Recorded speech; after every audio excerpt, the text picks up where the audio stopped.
If you make under $125,000, you get $10,000 knocked off your student debt.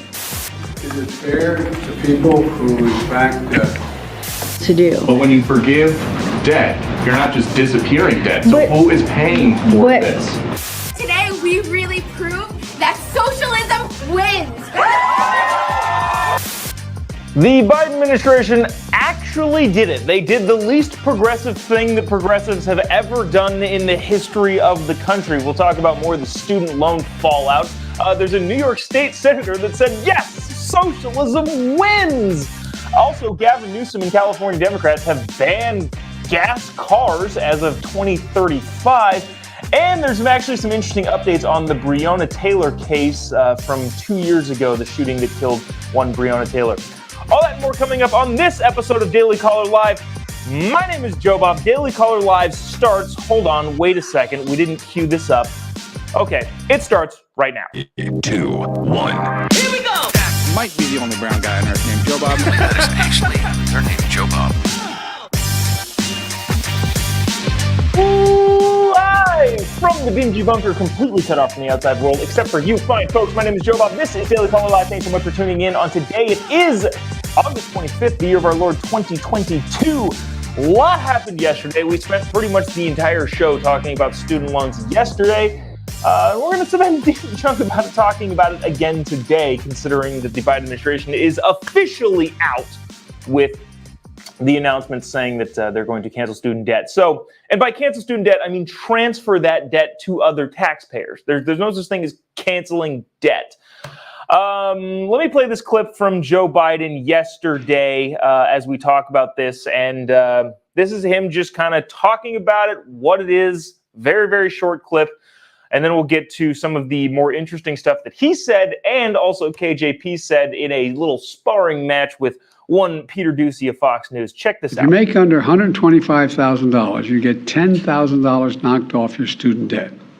If you make under $125,000 a year and you received a Pell Grant, you'll get an additional $10,000 knocked off that total for a total of $20,000 relief.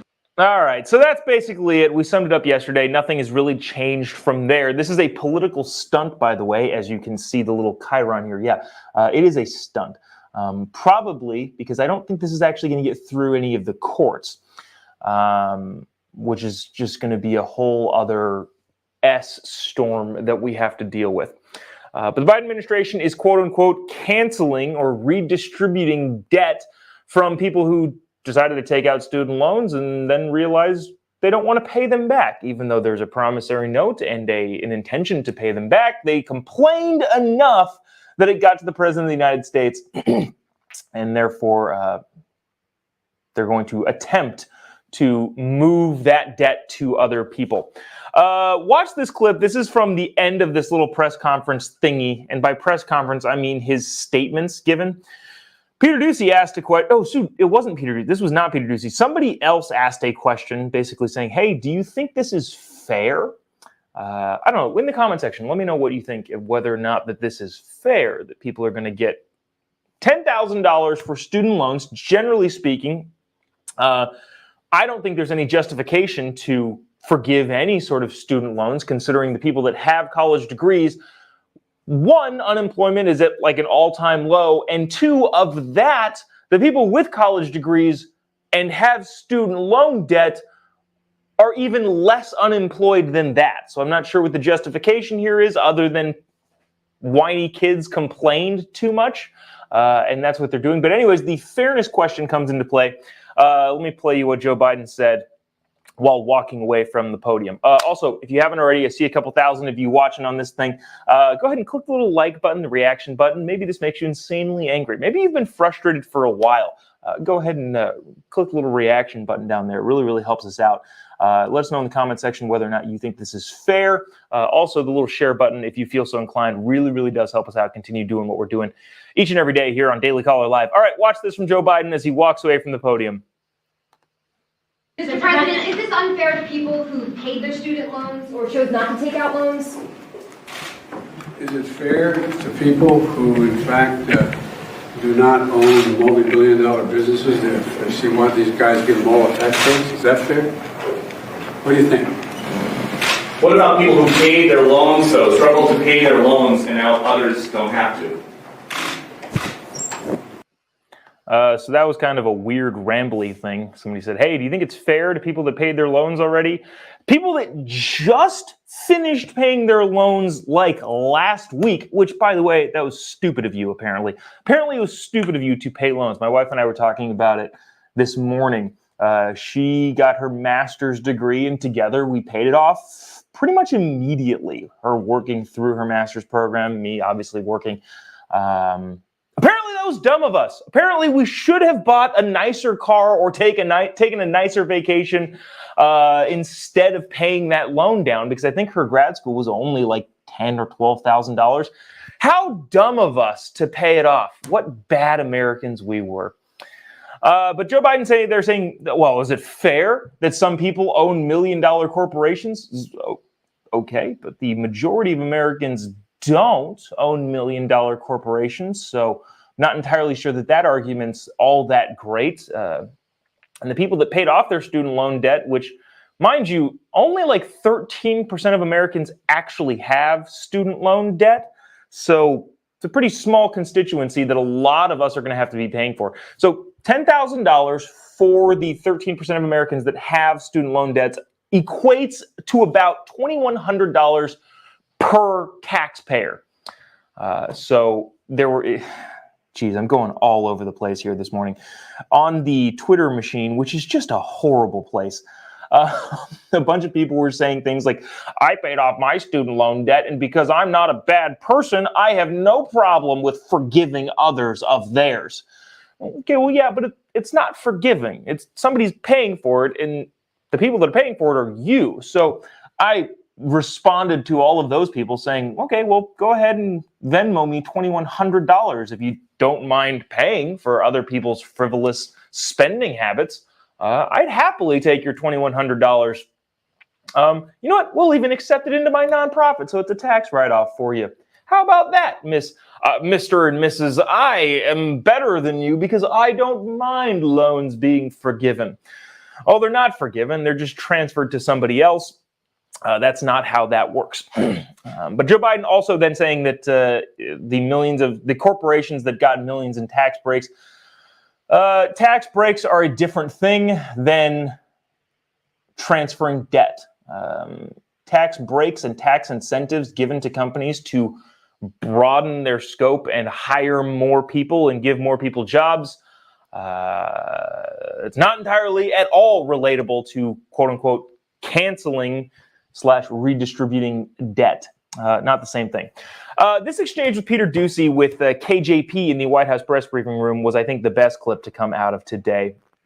Watch this. The fireworks go off here. Again, if you haven't already, click the little like button and the little share button if you wouldn't mind, or let us know in the comment section what you think is fair. Somebody says, I'll wash your car for $2,500. You know what, Mark? Mark put in a comment. I want to bring this. I'm going to keep this here while this is playing, I think. Watch this. Watch this clip from KJP, and then we'll discuss what's actually happening and why it's, in fact, a political stunt. Check this out.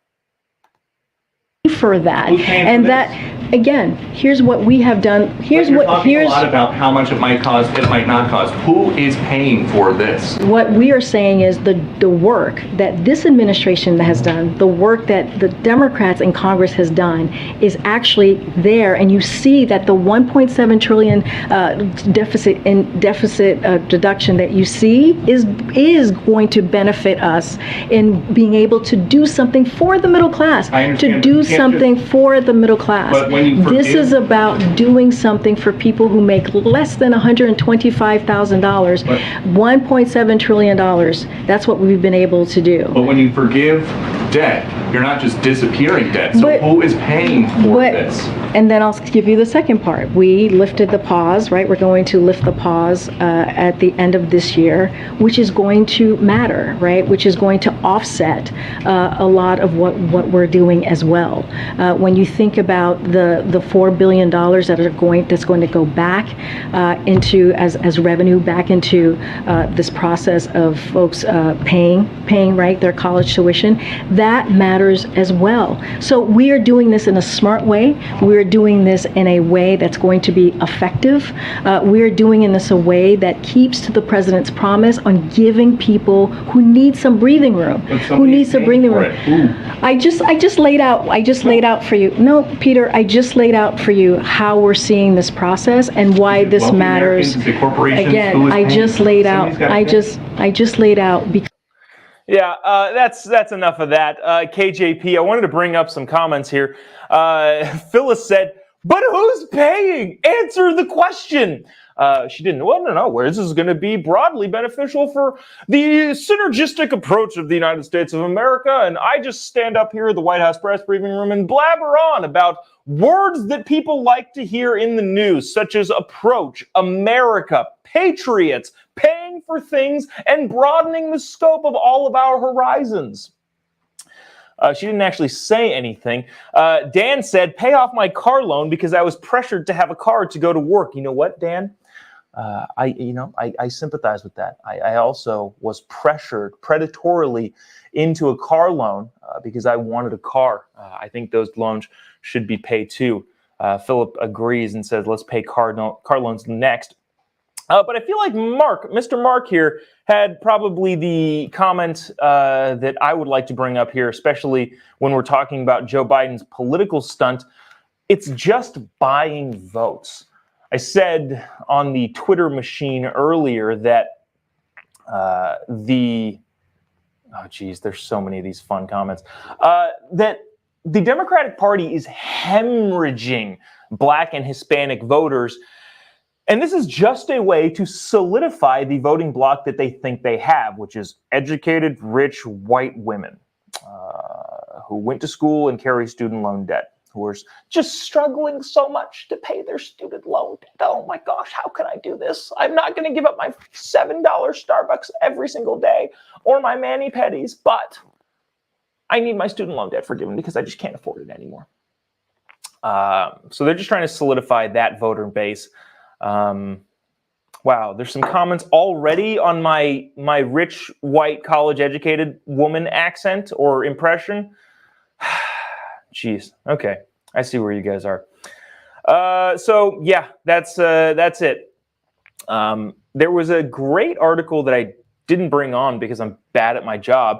Oh, here we go. Here it is. Here's these comments are going so fast. I got to get this one up.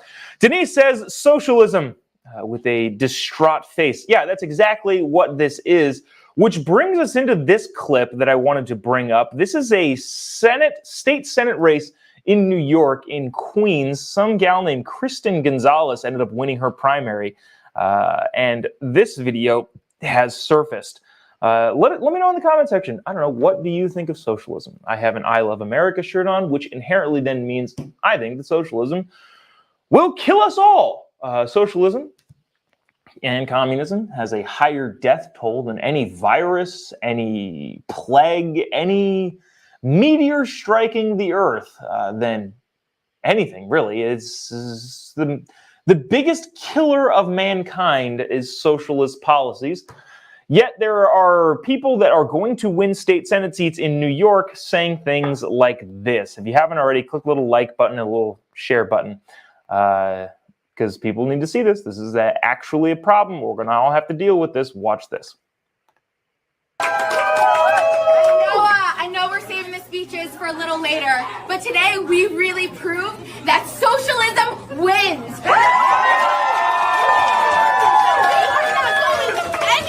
We are not going anywhere, and we will not stop until we see a socialist slate across this city. Yeah, that's going to be an interesting clip for her to have out there when she tries to run for higher office. I would imagine she's going to win this seat, which is crazy, by the way.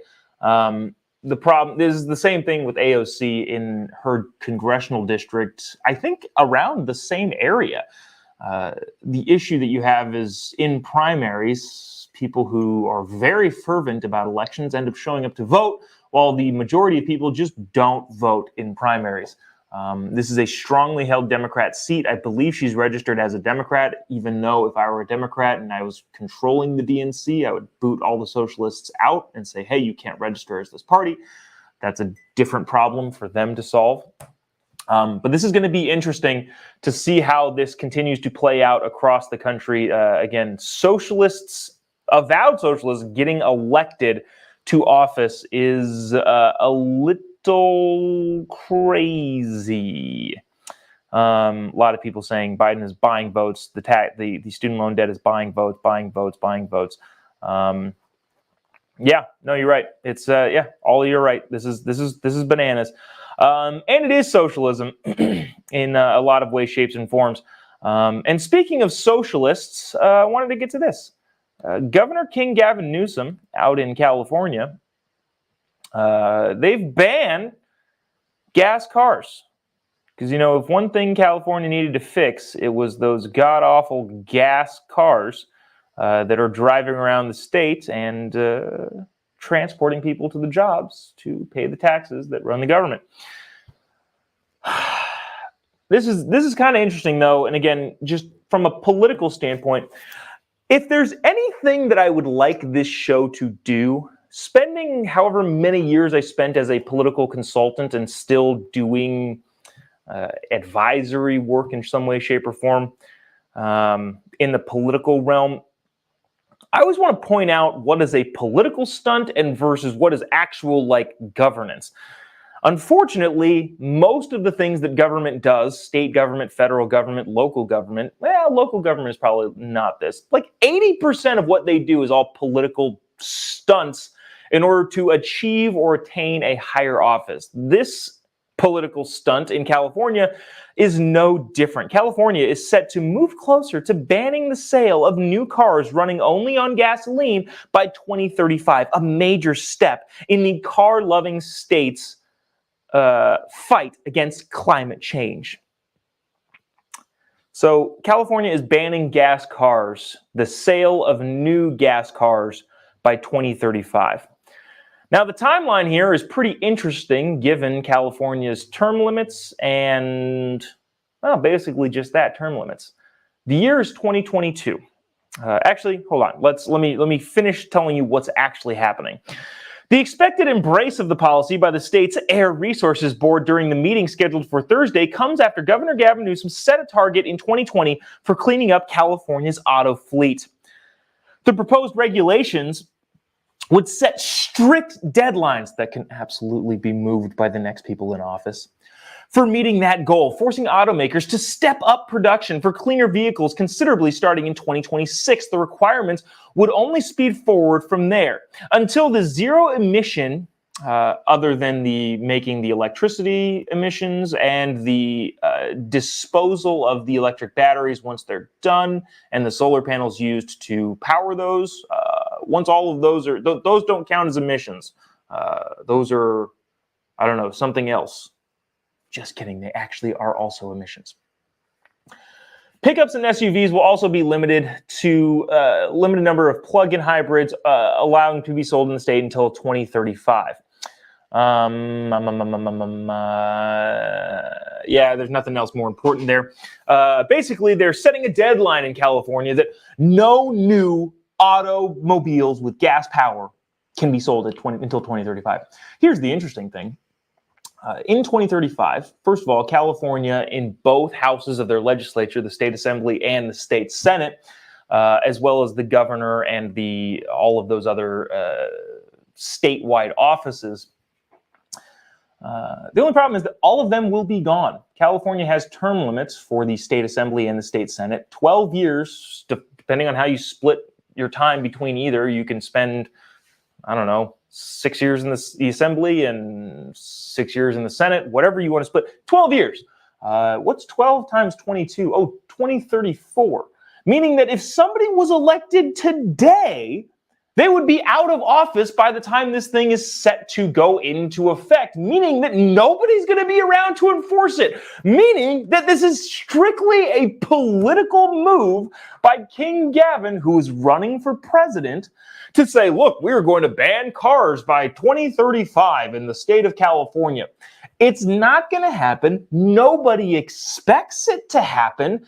And even if they did, nobody in the current government would be around to see that it does happen because they'll all be out of office. Not because they got voted out, but because they literally cannot hold office anymore by law. Again, the main thing getting here is I would like to point out just political moves and how they're made and what they do. Governor Newsom and California are strictly making a political move to ban cars. Ooh, Nate has a pretty good idea. Ban bans. Wow. It's insightful. Geez, so there's that. Obviously, okay, so Larry also obviously points out the obvious one. Buy out of state. Yeah. Duh. That's what.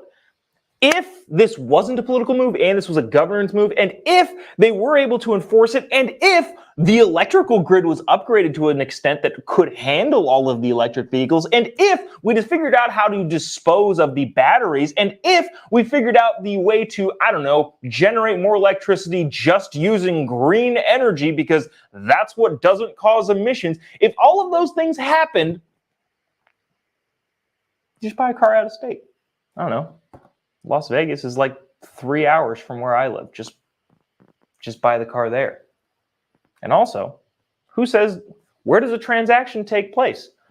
I don't know, if I was a dealership in Las Vegas, Nevada, I could charge a hefty hefty surcharge to drive the car out and just deliver it to you. And then we'll have a server based in Nevada that could handle the online transaction. These things are stupid in so many ways, shapes, or forms. Wow. No love here in the comment section for King Gavin Newsom. Interesting. All right. I want to get to this. This is, I think, a much bigger story that I wanted to make sure we touched on. Everybody probably is familiar with the Breonna Taylor incident in which police did a no-knock warrant into her home. She was sleeping in a bed. Her boyfriend at the time, I believe, had a registered firearm, fired back at the cops because he didn't know that they were cops. Suppose that's what his testimony was. The cops fired back, ended up unfortunately killing Breonna Taylor in an innocent crossfire. So that we know that story.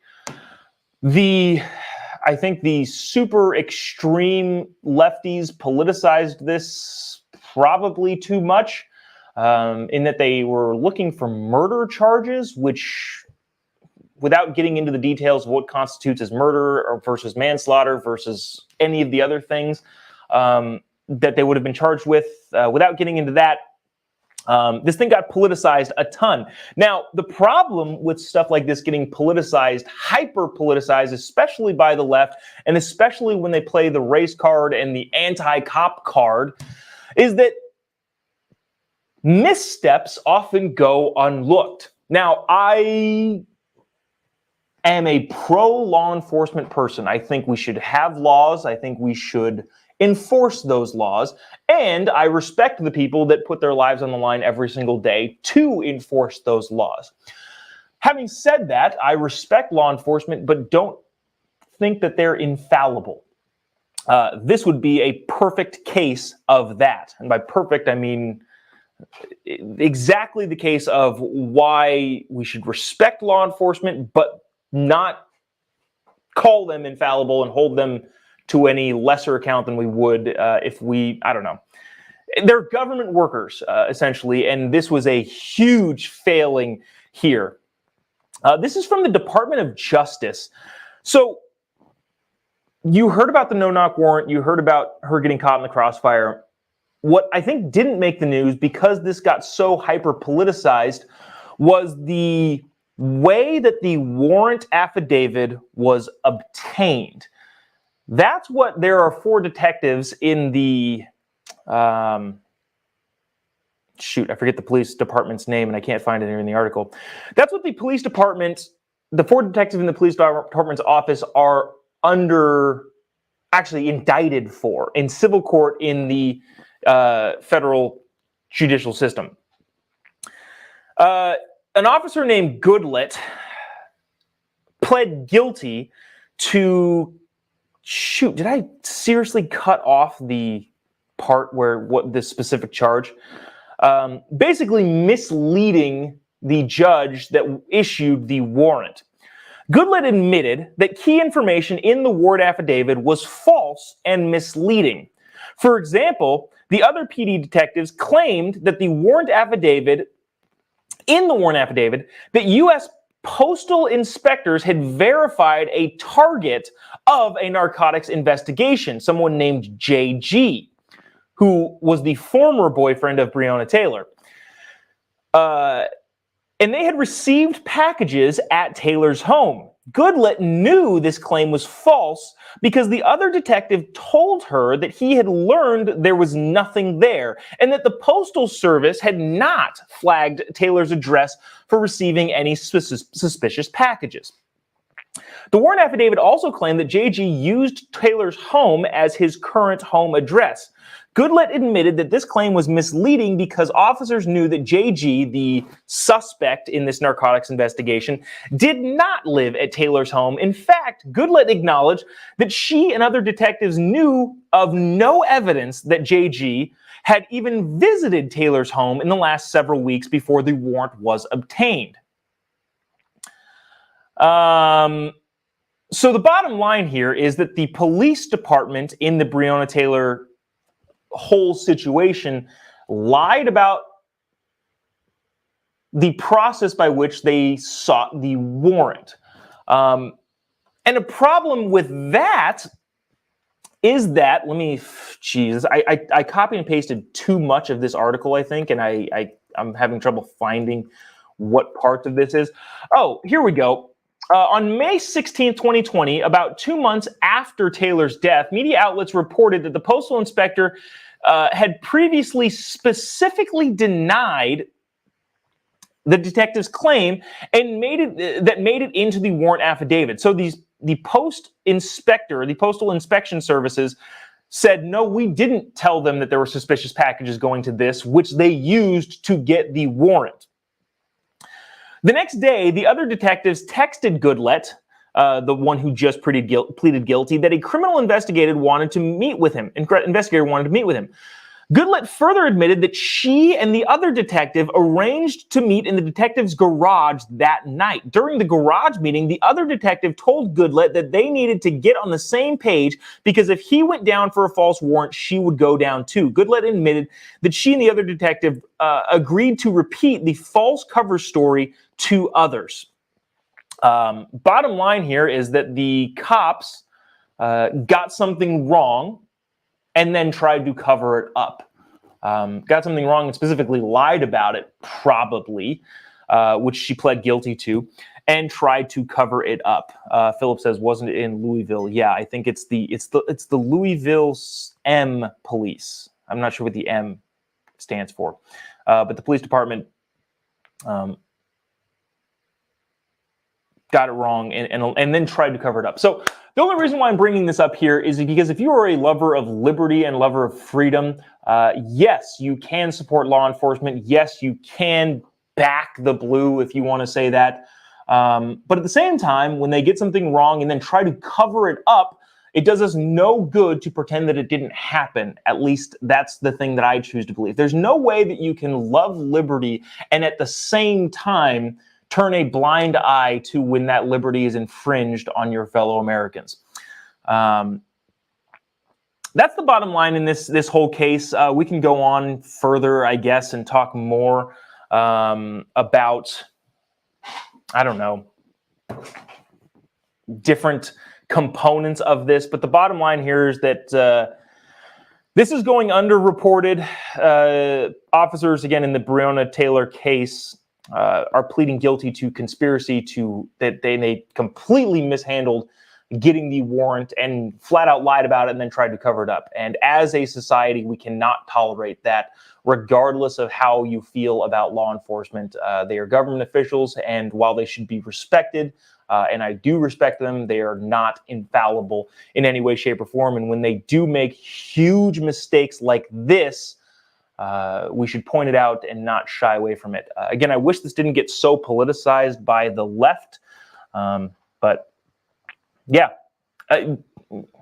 that's really all I have to say about that.